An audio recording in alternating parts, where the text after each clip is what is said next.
Markets widely expected the Bank of England to cut interest rates by 25 basis points. The base rate now stands at 4% after 5 cuts since last August.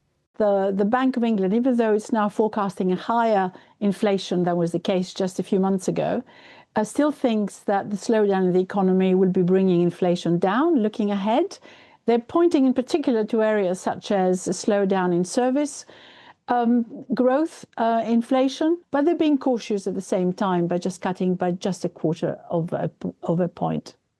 But the decision wasn't straightforward. The Monetary Policy Committee was split 5-4.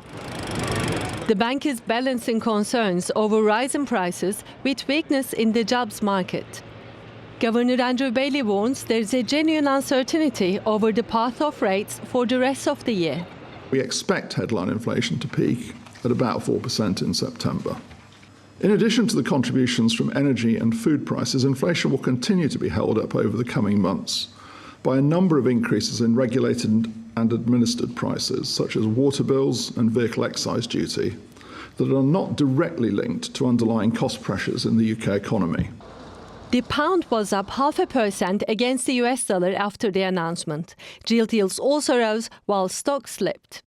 For the first time in its history, the Bank of England had to vote twice to cut down interest rates. Now, this shows how hard it is for policymakers to navigate today's economic climate.